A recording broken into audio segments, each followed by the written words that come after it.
నమస్తే. Bill gates Microsoft దిగ్గజం, అలాగే అధినేత. సో అందరికీ కూడా ప్రపంచం మొత్తానికి తెలిసిన వ్యక్తి. ఇలాంటి బిల్ గేట్స్ కి లేదా అతని సంతానానికి కానీ ఏదైనా ఒక తప్పు పని లేదా ఒక స్కామ్ లాంటిది కానీ చేయాల్సిన అవసరం వస్తుందా? అసలు వాళ్ళకి ఏం అవసరం ఉంటుంది? సో ఇలాగే కదా మనం ఆలోచిస్తాం. కానీ బిల్ గేట్స్ కి ఉన్న ముగ్గురు సంతానంలో ఆయన చిన్న కూతురు ఒక స్కామ్ చేసి 25 ఏళ్ళు జైలు శిక్ష పడే స్టేట్మెంట్ ఒకటి అయితే విడుదలైంది ఇప్పుడు. సో దీని గురించి ఇప్పుడు ప్రపంచం అంతా కూడా చర్చించుకుంటూ ఉంది, అంత అవసరం ఏముంది అని. మరి దీని గురించి అనాలిసిస్ తీసుకుందాం. అసలు ఏం జరిగింది, ఎందుకు అంత అవసరం పడింది, నిజంగానే 25 ఏళ్ళు శిక్ష పడుతుందా? సో దీని గురించి వివరించడానికి మనతో పాటు సీనియర్ జర్నలిస్ట్ అమ్మ బాలాజీ గారు ఉన్నారు. సార్ నమస్తే.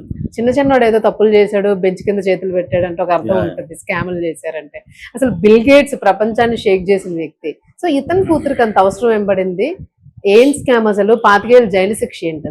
ఇప్పుడు బిల్ గేట్స్ కూతురికి 20 ఏళ్ళు జైలు శిక్ష అని హెడ్డింగ్లతో మనం అనేక వార్తలు వస్తున్నాయండి. సో మీరు అన్నట్టుగా బిల్ గేట్స్ అంటేనే అత్యంత ప్రపంచ కుబేరులో ఒకరు. ఒకప్పుడు ఆయన టాప్ లో ఉన్నాడు, టాప్ 5 లో. సో పైగా ఆయన మొత్తం దానం చేసి మిలిందా గేట్స్ ఫౌండేషన్ కి ఇచ్చేసారు డబ్బులని. ఇలాగంతా చారిటీ చేస్తున్నాడు ఆయన, ప్రపంచంతో తిరుగుతుంటాడు. ఆ మధ్య కూడా ఆంధ్రప్రదేశ్ కూడా, అమరావతి కూడా వచ్చాడు ఆయన. సో ఆ మధ్య ఎప్స్టీన్ ఫైల్స్ లో కూడా ఈయన పేరు ఉండడం పాపులర్ అయ్యాడు. రెండోది, ఆయన ఎప్పుడు చూసిన వీడియోలో ప్రపంచానికి నీతులు కూడా చెప్తుంటాడు.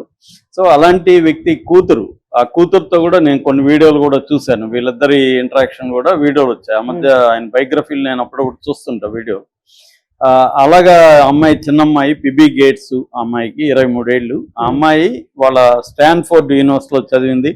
అక్కడ రూమ్మేట్ సోఫియా కియాని, వీళ్ళిద్దరు కలిసి ఒక స్టార్టప్ కంపెనీ పెట్టారు. ఈ స్టార్టప్ కంపెనీ దగ్గర నుంచి ఇప్పుడు ఫియా, దీని పేరు స్టార్టప్ కంపెనీ. ఈ ఫియా అనే ఒక స్టార్టప్ కంపెనీ వీళ్ళ పని ఏంటంటే, మామూలుగా మనకి అఫిలియేట్ మార్కెటింగ్ అనే ఒక కాన్సెప్ట్ ఉంటుంది.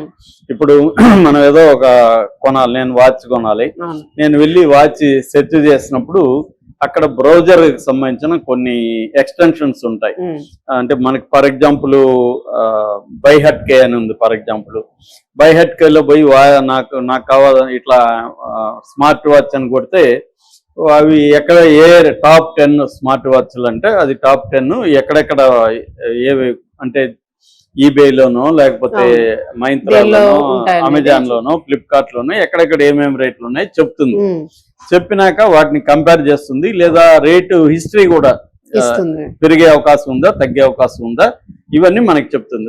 అట్లాగే దాంట్లో ఏమన్నా తగ్గింపులు ఉన్నాయా, ఈ కోడ్ పెడితే మీకు ఎంత డిస్కౌంట్ వస్తుంది, లేదా మీ దగ్గర ఈ క్రెడిట్ కార్డు ఉంది, ఇవన్నీ మనకి అది చెప్పిస్తుంది. చెప్పించినాక మనం దాన్ని ఫాలో అయ్యి అది దాంట్లో బెటర్గా ఏది ఉందో, నాకు కావాల్సిన watch Palani for example Amazon లో ఉంది, నేను దీని మీద క్లిక్ చేస్తే అమెజాన్కి వెళ్తుంది ఆటోమేటిక్ గా. అమెజాన్ లో నేను ఆ వాచ్ కొంటాను. కొన్నప్పుడు ఏమవుతుందంటే, ఆ కొనింది నేను ఫర్ ఎగ్జాంపుల్ ఒక 10,000 వాచ్ కొన్నాను అనుకో, వీడికి పర్సంటేజ్ వెళ్తుంది. ఎవరికి? ఈ బ్రౌజర్ ఎక్స్టెన్షన్ వాళ్ళకి. అదనమాట వీళ్ళ కంపెనీ, అఫిలియేటెడ్ కంపెనీ. వీళ్ళు ఇలాగా కుకీస్ అంటారు, అఫిలియేట్ చేస్తారు వాళ్ళు. అంటే వీళ్ళు కన్జ్యూమర్ కి రీటైలర్ కి మధ్య అనుసంధానకర్తగా ఉండి ఫైనల్ గా కన్జ్యూమర్ కి మెయిల్ చేస్తారు, అంటే నాలెడ్జ్ ఇస్తారు ఎలాంటిదని. అటుపక్క రీటైలర్ కూడా బిజినెస్ ఇస్తారు, వీళ్ళకి బెనిఫిట్. ఇక్కడ కన్జ్యూమర్ నుంచి వీళ్ళేం తీసుకోరు, కన్జ్యూమర్ ని తీసుకెళ్లి రీటైలర్ కి అప్పగిస్తారు. ఈ అప్పగించిన దానికోసం వాళ్ళు కమిషన్ ఇస్తారు. ఇది వీళ్ళిద్దరూ స్టార్ట్ చేశారు, ఈ ఫియా అనే కంపెనీ అదనమాట. సో ఇది బ్రౌజర్, క్రోమ్ కి, సఫారీకి బ్రౌజరు, ఈవెన్ ఫోన్లలో కూడా, మొబైల్లో కూడా ఇది ఉంటది. సో ఇది వీళ్ళు చేస్తున్నారు. మామూలుగా ఇది లీగల్ గా అందరూ చేస్తారు, ఇండియాలో కూడా చేస్తారు, పెద్ద పెద్ద వ్యాపారాలు జరుగుతుంటాయి. అయితే వీళ్ళు ఏం చేశారంటే ఒక మోసం చేశారు. ఆ మోసం ఏంటంటే, దీన్ని కుకీ స్టఫింగ్ అని పిలుస్తారు. కుకీ స్టఫింగ్, కుకీ డ్రాపింగ్ అని పిలుస్తారు. అదేంటంటే, ఇప్పుడు నేను సెర్చ్ చేశా, నేను వాళ్ళ బ్రౌజర్ కానీ వాడలేదు, బ్రౌజర్ ఎక్స్టెన్షన్ వాడలేదు, మామూలుగా గూగుల్లోకి వెళ్ళి టాప్ 10 స్మార్ట్ వాచ్లను చేశాను. చేసినప్పుడు నాకు డైరెక్ట్ గా అమెజానే వచ్చింది. నాకు అన్ని రేట్లు అక్కడ గూగుల్లోనే షాపింగ్ అనే ఆప్షన్ లో రేట్లు కంపారిజన్ వస్తే నేను మనకు అలవాటు వల్ల నేను కూడా చాలా సార్లు నాకు వేరే ఉన్నా ఎందుకు అమెజాన్ క్లిక్ చేస్తా అలవాటు అలవాటు. అవును. సో అలాగే ఏదో నా అలవాట్లో నేను అమెజాన్ క్లిక్ చేసా, నేను వాచ్ కొనుక్కున్నా 10,000కి. వీడి రోల్ ఏమి లేదు, కానీ వీడేం చేస్తాడంటే నేను ఒకసారి వీడిని వాడుంటా కదా, నాకు తెలియకుండా నా దాంట్లోకి ఎంటర్ అయిపోయి వీడే మీడియేట్ చేసినట్టు వాడిని నమ్మించి బెనిఫిట్ పొందేస్తాడు. నేను వీడికి సంబంధం లేకుండా కొన్నా వీడు కమిషన్ తీసేసుకుంటాడు. ఇది వీళ్ళు చేసే స్కామ్. ఒకవేళ నేను వేరే యాప్ వాడి అక్కడికి వెళ్ళుంటే ఈ కమిషన్ వాళ్ళకి రావాలి, కానీ వీడు దూరి దాన్ని వాళ్ళకి పోనీయకుండా వీడు లాగేసుకుంటారు. ఇది కూడా జరుగుతుంది, రియల్ ఎస్టేట్ లో జరుగుతుంటది సార్. సో ఇది ఈ స్కామ్ అన్నమాట, వీళ్ళు చేసిన స్కామ్ ఇది. ఇది మామూలుగా గతంలో కూడా ఫస్ట్ వచ్చింది ఈ రకంగా ఈబే అండి. 2000 2005 2006 ప్రాంతంలో ఈబేకి షాన్ హోగన్ అనే ఒక కంపెనీ పెద్ద క్లయింట్ అన్నమాట, నెంబర్ 1 క్లయింట్.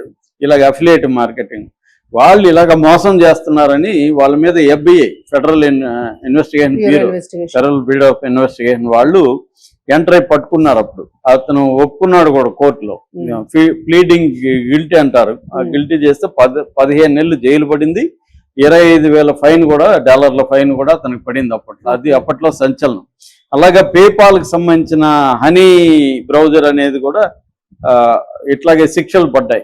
ఇప్పుడు వీళ్ళ కూతురు ఎవరైతే ఈ అమ్మాయి ఉందో పిబి గేట్స్, వీళ్ళు సోఫియా, వీళ్ళిద్దరు కలిసి ఇప్పుడు ఈ కంపెనీ పెట్టి ఈ స్కామ్ చేస్తున్నట్టుగా బ్లూమరాంగ్ ఇన్వెస్టిగేషన్ వాళ్ళు బయట పెట్టారు.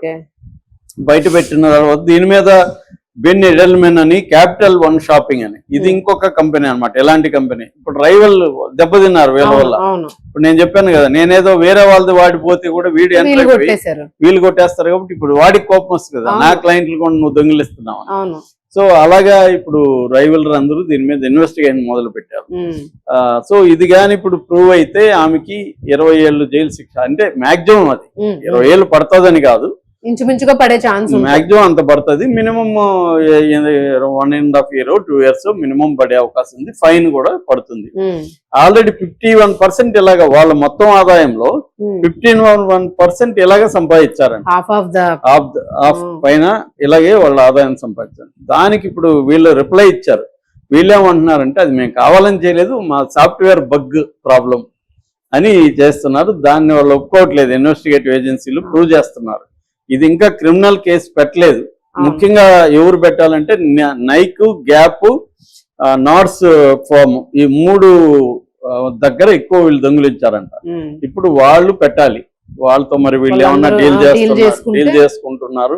మేబీ వాళ్ళకి ఏమన్నా నష్టపరిహారం ఇంత మేము తిన్నాగా ఇవన్నీ చూపించి, ఇప్పుడు మేము ఇంత మాది బగ్ వల్ల ప్రాబ్లం, మేము కావాలని చేయలేదు అని వాళ్ళకి రిటర్న్ చేసి, రైవల్ మోసం చేస్తుంటే వాళ్ళకి రిటర్న్ చేసి ఏమన్నా కోర్టు బయట సెటిల్మెంట్ చేసుకునేట్టుగా మనకి అర్థమవుతుంది. ఎందుకంటే వీళ్ళకు ఉన్న ఇన్ఫ్లుయెన్స్ అవన్నీ ఉన్నాయి కాబట్టి వీళ్ళు కోర్టు బయట ఫైనాన్షియల్ సెటిల్మెంట్ చేసుకునే అవకాశం, లేదంటే జైలుకి వెళ్ళాలి కాబట్టి అది చేసే అవకాశం కనబడుతుంది. అంటే మామూలుగా ఇప్పుడు ఫస్ట్ మీరు అడిగిన ప్రశ్న అది పాత ప్రశ్న, అది మానవ జాతి ఉన్నప్పటి నుంచి ఎందుకు ఇలా జరుగుతున్నాయని. అది ఎవరైనా ఎంత సంపాదించినా వాళ్ళకి సాటిస్ఫాక్షన్ ఉండదు. ఇప్పుడు అదానికి మోసాలు చేయాల్సిన అవసరం ఏముంటే అంబానీకి ఎందుకు చేస్తున్నారు? రిచ్ పీపులే ఎక్కువ చేస్తారు, ఎందుకంటే వాళ్ళకి గ్రీడ్ అనేది